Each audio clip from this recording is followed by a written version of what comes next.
আমরা এখন সমাধান করব পৃষ্ঠা 67 এর গ নাম্বার। সংখ্যা রেখার সাহায্যে -5 ও 3 এর যোগফল অর্থাৎ -5 + 3 নির্ণয় করো। আমরা একটি ঋণাত্মক সংখ্যা এবং একটি ধনাত্মক সংখ্যাকে যোগ করব সংখ্যা রেখার সাহায্যে। প্রথমে আমরা একটি সংখ্যা রেখা আঁকবো, তারপর নির্দিষ্ট দূরত্বে এভাবে ঘর কেটে নেব। যে কোনো একটি ঘরকে আমরা 0 ধরতে পারি। এখানে আমরা মাঝখানে একটি ঘরকে 0 ধরেছি। মাঝখানে ঘরকে 0 ধরলে 0 ডান দিকে থাকবে প্লাস এবং বাঁ দিকে থাকবে মাইনাস। এখানে যেহেতু আছে -5 + 3 নির্ণয় করতে হবে এই সংখ্যা রেখার সাহায্যে, তাই 0-র প্রথমে আমরা 0 এর বাঁ দিকে যাব এবং 5 ঘর যাব, কারণ এখানে -5 আছে। মাইনাস হলে 0 থেকে বাঁ দিকে যেতে হবে। 1 2 3 4 5 আমরা পৌঁছে গেলাম -5 ঘরে। এখন আছে +3, -5 + 3। এখন আমরা যেহেতু +3 আছে, আমরা এই -5 ঘর থেকে আরো 3 ঘর ডান দিকে যাব। 1 2 3 ঘর ডান দিকে যেয়ে আমরা পৌঁছে গেলাম -2 ঘরে। এখন আমরা -2-র এইখানে এরকম একটা গোল চিহ্ন দিয়ে দেব, কলম দিয়ে একটু গাঢ় করে। সংখ্যা রেখার ওপর 0 বিন্দু থেকে বাঁ দিকে প্রথমে 5 ধাপ অতিক্রম করে আমরা এই সংখ্যা রেখায় যা করেছি সেটা এখানে বর্ণনা করা হয়েছে। 0 বিন্দু থেকে প্রথমে 5 ধাপ অতিক্রম করে বাঁ দিকে গেলাম, যেহেতু মাইনাস আছে তাই বাঁ দিকে -5 বিন্দুতে আমরা পৌঁছেছি। -5 বিন্দুতে পৌঁছায়, তারপর -5 বিন্দুর ডান দিকে 3 ধাপ অতিক্রম করি। এই যে ডান দিকে 3 ধাপ অতিক্রম করলাম, করে আমরা পৌঁছাই -2 বিন্দুতে। এখানেও সেটা লেখা আছে এবং -2 বিন্দুতে পৌঁছায়, তাহলে -5 ও +3 এর যোগফল হবে -5 + 3 সমান -2। এখানে -5 হচ্ছে একটি ঋণাত্মক সংখ্যা, তাই আমরা -5 দিয়ে এভাবে ব্র্যাকেটের মধ্যে রাখবো এবং +3, এখানে আমরা +3 পেয়েছি। +3 হচ্ছে ধনাত্মক, তাই 3-র আগে আমরা প্লাস দিয়ে নিয়েছি। এই ঋণাত্মক -5 এবং +3-কে আমরা যোগ করব। যোগ করে যোগফল পেলাম -2। কিভাবে যোগফল -2 হলো? দুইটি সংখ্যার মধ্যে একটি সংখ্যার আগে যদি মাইনাস থাকে এবং একটি সংখ্যার আগে প্লাস থাকে, তাহলে আমরা এই সংখ্যা দুটিকে মাইনাস করে নেব। 5 থেকে 3 বাদ দিলে আমরা পাই 2, তাই লিখেছি 2। এবং এই দুইটি সংখ্যার মধ্যে যে বড় সংখ্যাটির আগে যে চিহ্নটি আছে সেই চিহ্নটি আমরা উত্তরে বসাবো। এখানে 3 এবং 5 এর মধ্যে 5 বড়, 5 এর আগে মাইনাস আছে, তাই আমরা এখানে মাইনাস চিহ্নটি নিয়েছি, তাই আমরা উত্তর পেলাম -2। ঘ নাম্বার অঙ্ক। সংখ্যা রেখার সাহায্যে -5 ও -3 এর যোগ অর্থাৎ -5 যোগ -3 নির্ণয় করব সংখ্যা রেখার সাহায্যে। আগে আমরা একটি ঋণাত্মক সংখ্যা এবং একটি ধনাত্মক সংখ্যা যোগ করেছি, এবার আমরা দুইটি ঋণাত্মক সংখ্যা যোগ করব, দুটির আগেই মাইনাস আছে। প্রথমে একটি সংখ্যা রেখা আঁকবো। সংখ্যা রেখা একে নির্দিষ্ট দূরত্বে ঘর কেটে নেব। আমরা একটি বিন্দুকে 0 ধরে নেব। 0-র ডান দিকে ধনাত্মক এবং বাঁ দিকে ঋণাত্মক, অর্থাৎ মাইনাস হলে আমরা বাঁ দিকে যাব আর প্লাস হলে আমরা ডান দিকে যাব। এখানে যেহেতু প্রথমে -5 আছে, তাই আমরা 0 থেকে -5 ঘর বাঁ দিকে যাব। 1 2 3 4 5 আমরা পৌঁছে গেলাম -5 ঘরে। তারপর আছে -3, তাহলে আমরা -5 ঘর থেকে আরো 3 ঘর বাঁ দিকে যাব, যেহেতু -3 আছে। 1 2 3 আমরা পৌঁছে গেলাম -8 ঘরে। যেহেতু -8 ঘরে আমরা পৌঁছে গেছি, তাই এখানে আমরা একটি কলম দিয়ে এইভাবে একটি গাঢ় করে গোল বৃত্ত এঁকে দেব। এই সংখ্যা রেখায় আমরা যা করেছি সেটাই এখানে বর্ণনা করা হয়েছে। সংখ্যা রেখার উপর 0 বিন্দু থেকে বাঁ দিকে প্রথমে 5 ধাপ অতিক্রম করে -5 বিন্দুতে পৌঁছায়। এই যে 0 বিন্দু থেকে 5 ধাপ অতিক্রম করে আমরা -5 বিন্দুতে পৌঁছেছি। তারপর -5 বিন্দু থেকে বাঁ দিকে আরো 3 ধাপ অতিক্রম করি। -5 বিন্দু থেকে আরো 3 ধাপ অতিক্রম করব। 1 2 3, যেহেতু -3 আছে তাই আমরা এখন পৌঁছালাম -8 বিন্দুতে।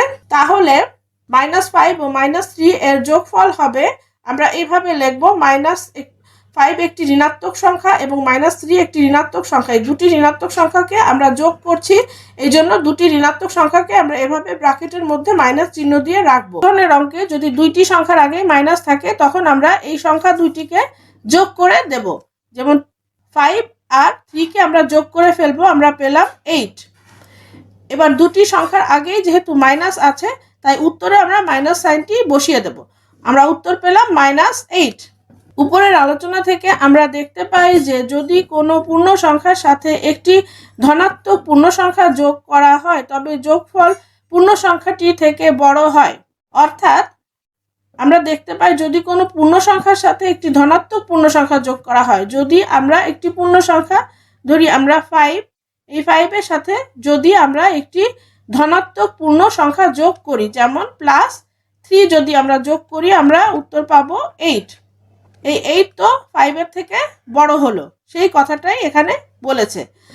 আবার যদি কোনো পূর্ণ সংখ্যার সাথে একটি ঋণাত্মক পূর্ণ সংখ্যা যোগ করা হয় তবে যোগফল পূর্ণ সংখ্যাটি থেকে ছোট হবে।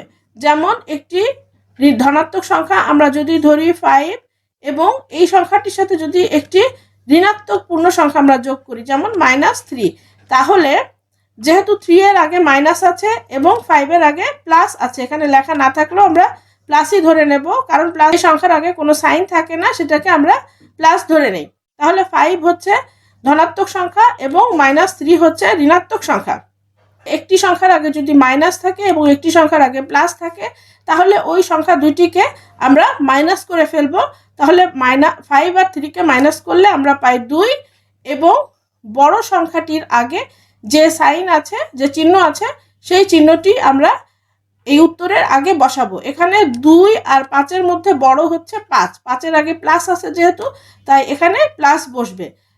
তাহলে আমরা এখানে দেখলাম একটি পূর্ণ সংখ্যা এই পূর্ণ সংখ্যার সাথে একটি ঋণাত্মক সংখ্যা যোগ করায় যোগফলটি পূর্ণ সংখ্যাটির চেয়ে ছোট হলো, কিন্তু আমরা যদি ধনাত্মক সংখ্যা যোগ করতাম তাহলে যোগফলটি 5-এর থেকে বড় হতো। যেমন আগেরবার আমাদের যোগফল হয়েছিল 8, সেই কথাটি এখানে লিখেছে। এখন দুইটি পূর্ণ সংখ্যা 3 ও -3 এর যোগফল নির্ণয় করি। প্রথমে সংখ্যা রেখার ওপর 0 বিন্দু থেকে ডান দিকে 3 ধাপ অতিক্রম করি।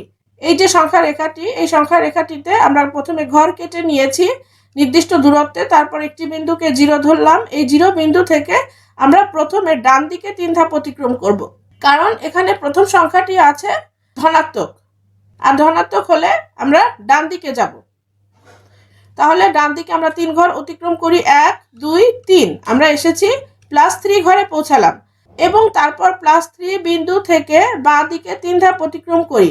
বাঁ দিকে 3 ধাপ অতিক্রম করব কারণ এখানে -3 আছে, এই জন্য +3 থেকে বাঁ দিকে 3 ধাপ যদি অতিক্রম করি তাহলে 1 2 3 আমরা পৌঁছাই 0 বিন্দুতে। এখানে প্রশ্ন করেছে তাহলে আমরা কোন বিন্দুতে পৌঁছালাম। আমরা দেখতে পাচ্ছি যে আমরা তাহলে 0 বিন্দুতে পৌঁছালাম। তাহলে আমরা 13 নং চিত্র থেকে দেখতে পাই, মানে এটা হচ্ছে 13 নং চিত্র। এখানে আমরা দেখতে পেলাম যে +3 এবং -3কে যদি আমরা যোগ করি তাহলে আমরা 0 অর্থাৎ 0 বিন্দুতে পৌঁছাই। সুতরাং দুইটি পূর্ণ সংখ্যা 3 ও -3 যোগ করলে আমরা পাই 0, অর্থাৎ একটি ধনাত্মক পূর্ণ সংখ্যার সাথে তার ঋণাত্মক পূর্ণ সংখ্যা যোগ করলে যোগফল 0 হয়। মানে 3 হচ্ছে একটি ধনাত্মক পূর্ণ সংখ্যা এবং -3 হচ্ছে একটি ঋণাত্মক পূর্ণ সংখ্যা। সেই কথাটি এখানে লিখেছে যে একটি ধনাত্মক পূর্ণ সংখ্যার সাথে তার ঋণাত্মক পূর্ণ সংখ্যা যোগ করলে যোগফল 0 হয়। 3 এর ঋণাত্মক +3 এর ঋণাত্মক পূর্ণ সংখ্যা হচ্ছে -3। এই +3 সাথে যদি আমরা -3 যোগ করি তাহলে আমরা যোগফল পাই 0। এক্ষেত্রে -3কে +3 এর যোগাত্মক বিপরীত এবং +3কে -3 এর যোগাত্মক বিপরীত বলা হয়। +3 এর ধনাত্মক সংখ্যা হচ্ছে +3, এটাই হচ্ছে -3 এর যোগাত্মক বিপরীত। আবার +3 এর ঋণাত্মক সংখ্যা হচ্ছে -3, এই -3 হচ্ছে +3 এর যোগাত্মক বিপরীত। সেই কথাটা এখানে লিখেছে যে -3কে +3 এর যোগাত্মক বিপরীত এবং +3কে -3 এর যোগাত্মক বিপরীত বলা হয়।